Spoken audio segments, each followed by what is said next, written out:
Welcome to the Unclenched podcast with Ashley and Kimberley.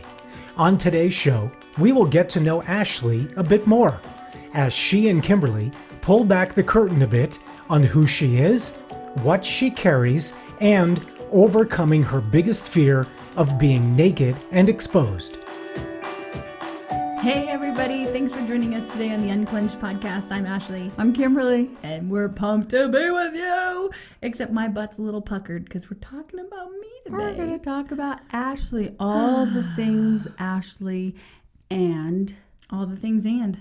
All the things and. So we always try to figure out what we're going to say about each other or something. And, when I met Ashley, she's never asked me what I thought of her. I don't think I want to know. Mm-hmm. Well, when I first met you, I was super, we were at this Bible study group, and I was really intimidated by you because you seemed so together, and, you shared your CU story, what happened, and, you and Jeff look like, the prize family that you loved Jesus so much and you had it so together. And I was like, wow, this is okay. This makes me laugh because I was like 40 pounds overweight at the time. But I understand what you're saying. Yeah, I wasn't seeing that. I was just seeing this incredible spiritual thing on you that I always felt intimidated by, that I didn't belong to that group, so I wasn't going to get in with you, right? So you said, hey, I'm going to have a women's gathering. Come on over. You want to come? And I'm like, oh, I'm in the in group now. I've been invited. I'm like, woo, here I go. And I'm sitting at the table and I'm listening to all you girls talk, and everybody is so cute. They're all one-upping each other, where they're at. It was great. I loved it. It was like that. What, me? Who, me? No, it was great. Competitive? I'm teasing. All the food. And then I look at the wall and you guys are all like, and all the things and all the things and I was like, so now I was like, yeah, that's why this and thing now is here. Now she's in the all the things and club. She says it more than anyone. And I was like, it was amazing just to be with you and how you perceived God and how you saw God in all the ways that I didn't, and just you authentically loved with this amazing smile. And anytime forget about all the other people because I'm talking about me. You always made me feel welcome. Oh, come on in, you're here, come and be here. And Dawn and I have always said that. It's like you can't help but to want to be with you because of how you love so well, Thank you. And it is true. I mean, you've done this so well with me through our relationship because there are times it's, not easy to love me, right?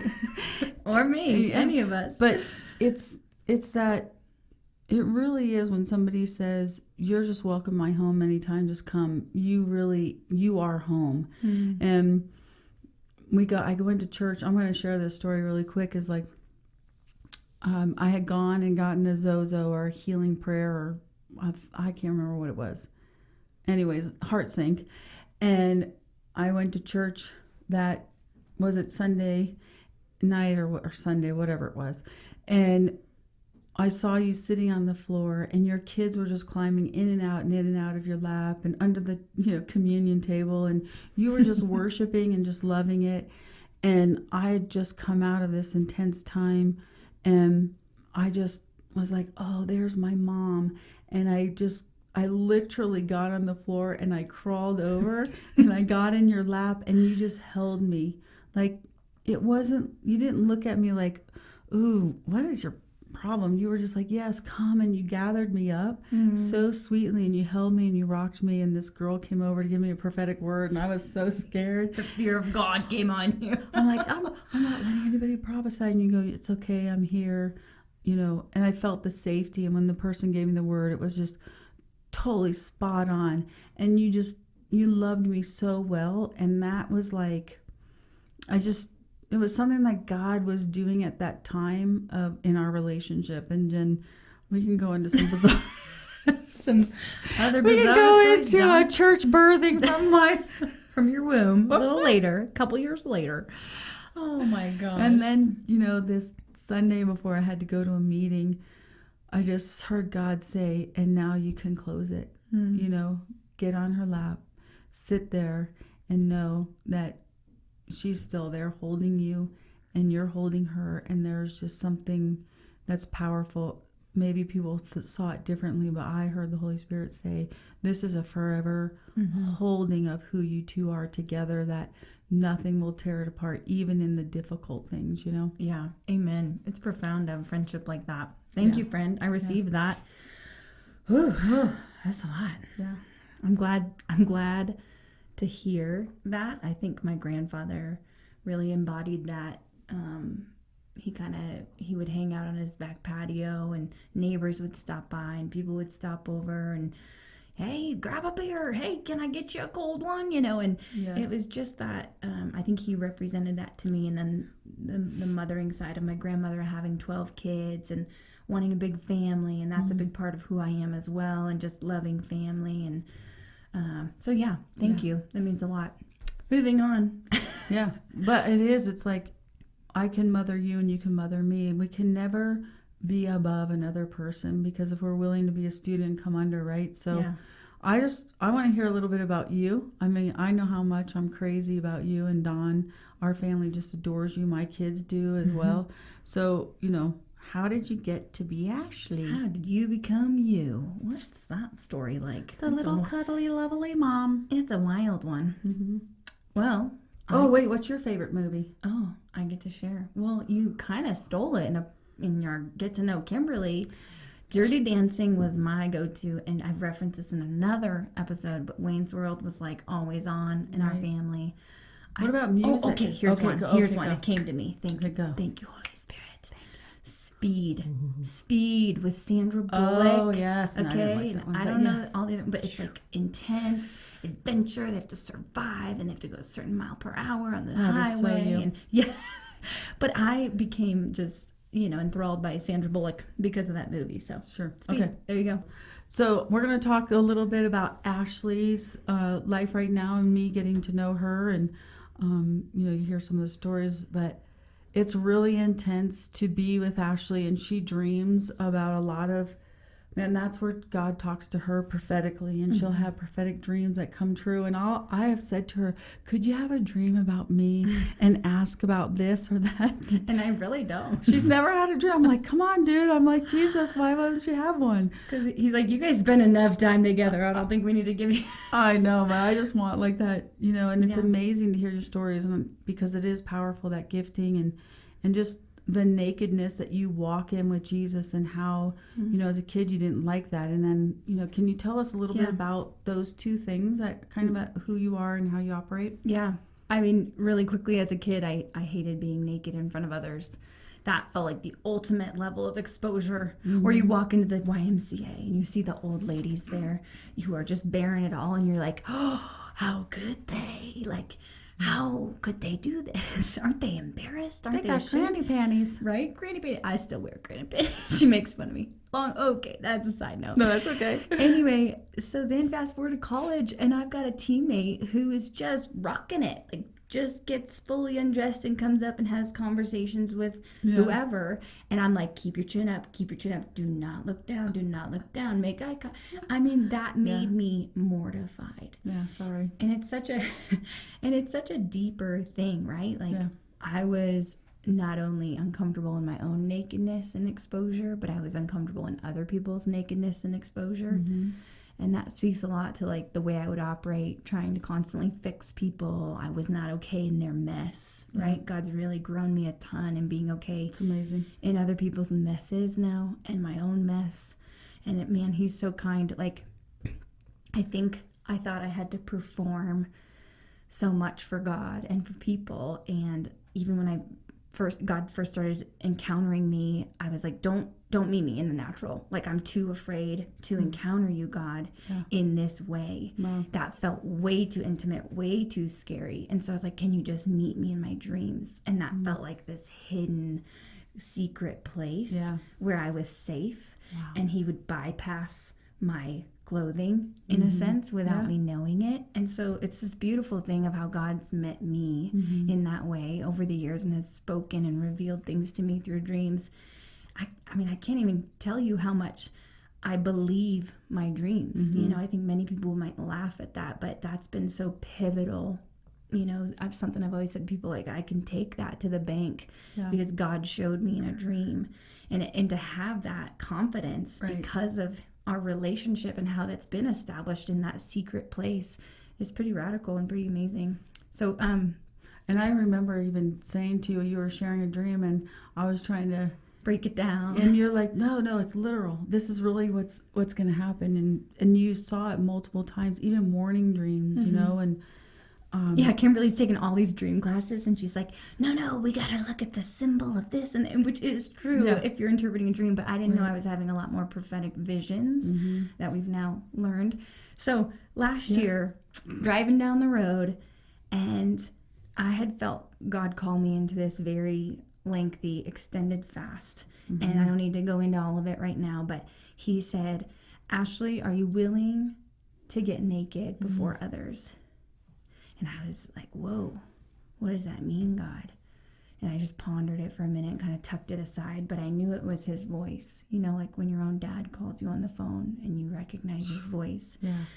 And I just sat with it, and then I went in for this skin appointment. I was having an issue with some skin in the down there region, and it kind of just being dry.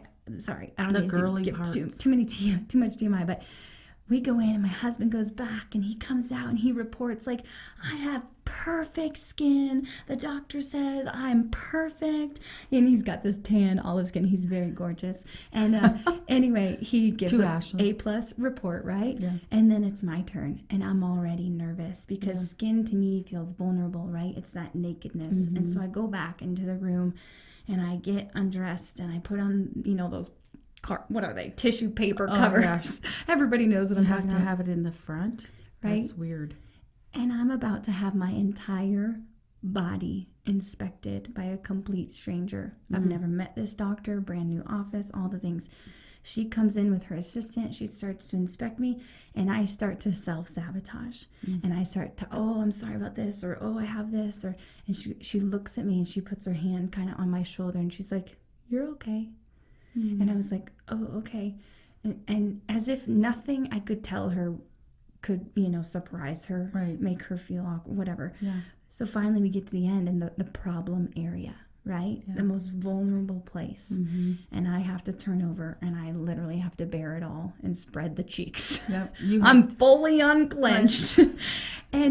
And this doctor... No woman can relate to this. No one No woman has ever been on that bed. In the stirrups. Yeah. Anyway, so this doctor just held my heart in a way that was totally unexpected. She was so kind. She was so affirming of who I was and my condition. And she left. She was about to leave the room, and before she even gets out the door, I am in tears, and they're just streaming down my face because it was the picture of how God sees us in our nakedness, in our shame, in our most vulnerable places, and he clothes us with his covering, right? And his affirmation of who he says we are. You know the things. Yeah. Just maybe they don't. Maybe they don't know. It's just like the Garden of Eden, right? Yeah. Adam and Eve in their shame, and they go and hide and cover themselves with something so temporary. You know, fig leaves, right? They're big leaves, but they're very temporary, right? And God calls out to them, and they finally, you know, he knows where they are, and they respond, and they have a conversation, and God removes the fig leaves, and he clothes them with animal skins. And that to me is just a radical picture. Something that's lasting, something that's sturdy. You know, he gives us a covering that is so much better than what we can conjure up in our own flesh and in our own efforts. So God had called me to get naked. I go into this appointment, and that next day it was actually that evening, I begin my extended fast. And I get as naked as I've ever been spiritually in my entire life. And this kind of catapults me into a major season of restoration and redemption and breakthrough in so many areas. And powerful. I'm still walking that out in certain ways, but it's that really epitomizes where I am in life. the enemy has absolutely no hold on me. Mm-hmm. I will tell you everything if you want to hear it. And I mean that not to like overshare. I'm just saying I could be exposed in my deepest, darkest secrets, and I would be okay in it because I'm clothed in his righteousness, and I'm covered by the King of Kings and the Lord of Lords, and he has my back. Right. So no, what do you call it? Ammunition that the enemy thinks he has on me can do it. Can penetrate me. Yeah. It's really interesting too when you share this, is because a lot of people who are going through body shame and body shaming, it's really hard to kind of relate, also to what you're saying. And then there are the other side that will. But it is, like the girls who have cut themselves, how do they come out and expose themselves and to be seen? And it really is, how do you get into that place of, like, how does it feel so tangible that you're going to be okay? Like, I have a friend who's cut herself up and down, and she'll now expose it, and she uses it as a testimony. But when you're in the midst of it, right? Yeah. I mean, the only thing I can say is the enemy loves to keep things hidden. Mm-hmm. So I thought, like, who was I fooling to think I could hold back 5% and just keep that tucked away and kind of secret? Yeah. But the 95% I'll share with the world, right? Yeah. But it was that 5% that actually had a hold on me. And that was my secret, like, hiding place. Adam and Eve hiding. That was my hiding spot. So it actually took a prophet to actually reveal to me, like, hey, I see it all and I still love you. Yeah. I love you even when your motive is yucky. I love you when your thoughts are bizarre or twisted. Yeah. I love you even in your sin and in your occasional times where you go down a side route and we do, well, let's pull you back this way. It's okay. Yeah. Like, that to me is the picture of who God is for us. And so he sends people to be able to reveal that expression of who he is, or that characteristic of who he is to us. Right. So I'm fully unclenched, y'all. I'm fully naked. And it feels powerful. Yeah. One of my recent dreams I had, I don't need to tell it all, but it was significant to this season and what God's calling me to. And I cannot go into that place without me being fully exposed. Right. And it doesn't have to mean I'm going to tell every one of my viewers you know what I mean? Well, but and exposing yourself to God, because God already knows, but saying, hey, you're safe enough that I really can be exposed, right? Yeah. It's been radical. It's changed my life just in the last year. Yeah. So that's a little bit about me. Well, the other thing is that I wanted to touch base on with what you said is really important, is that we, I'm really looking at all these things of how to see and how to feel. What is tangible? How do you hear God? How do you see? And, you hear dreams, and for me, just pictures get dropped in or words, and I just start talking, and then everything comes out. But, what you said is that when somebody will come alongside you and call you up higher, and they are willing to say, hey, they want to see better because we can't see better of ourselves then.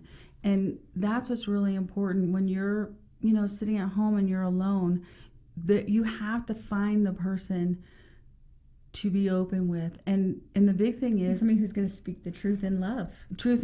And then it's also, hey, guys, we need to step up and be able to say to somebody, hey, I want to come alongside the hard things, too. Even though you wanted to see what I was doing and you loved all the prophetic things, and then you're like, okay, well, I'll take that too because I'm getting better. And I'm like, oh my gosh, she's telling me to be nice and don't be mean and start smiling. And I'm like, well, okay. But it is saying, yes, I'm going to do the fight with you. And it does pay off. And we're not doing this journey for ourselves. We're doing them for other people to come into greatness. So it is really important to find people sharpen you. Yeah, and not be navel gazing and just sitting around and looking at all stuck in your victimhood. Totally. Yeah, it's powerful. I think on a lighter note, I love adventure. Yes, you do. And so to me, following Jesus is the greatest adventure. Yes, but you do love adventure. I do. Do you want to jump into the river on a giant rock. You want to go cliff jumping. You want to go swim with some great white sharks. You want to go. I love it. I eat it up. You do. And I love that about you. That is not just for naught. It's not just, oh, that's cute. Ashley likes adventure. It's like, no, God, where are we going today? Yeah. Like my heart every day is like, okay, we got this on the schedule, this on the schedule, this on the schedule. And yet, like, I trust you, God, that you're going to lead me to go left and right. And at this time, at the perfect time. And he always stops you for the one. He does. One thing I want to point out that's really important, too, is that, you're a mom of 3 kids. And your husband is, on a shift where he's gone multiple days at a time. And so you're single parenting. And in the midst of that, you're like, okay, but Lord, what do you want me to do? Where do you want me to go? I mean, we are all thinking, hey, we got to go to Africa. And those people have been seriously saved. There are people in Africa constantly. Thousands and thousands get saved, which is great. Yeah, but is your neighbor next door saved? Exactly. Yeah. And that's the thing is, like, I love that we saw the region for you, the area, and how God is, like, exploded. You can tell it. I'm, like, chasing the mantle, like, oh, yeah, I'm going to do this for God and this for God. And Kimberly's like, and what if you're just going to do that here? And I'm like, okay. Can I accept that? And yes, I can. There's a whole level of dying to all of that as well. Right. But it's amazing, whether it's soccer practice or mountain biking practice. Well, going to camp. Which camp? Oh, the camp that you were at, and you prayed for the kid, and the mom was like, whoa, and then you see the mom, and she's like, hey, and it's always like that with you. I swear, it's like every time I see you. Hey, then this, then that. I mean, I went to a park one day, and a kid manifested a demon right in front of me, and I'm like, whoa, oh, hey, oh, okay. Like a 4-year-old. I'm not exaggerating. This stuff gets wild. When you say yes to God, it's an adventure. It is an adventure, and it's good. Yeah. It's good and scary and fun, and then there's going to be fire in your hands. That's right. All the things and. Well, hey, we love hearing Ashley's stories. There's going to be more to come. We've got a lot to talk about, so thank you so much for joining us. We really appreciate it here on Unclenched. This has been Unclenched with Ashley and Kimberley.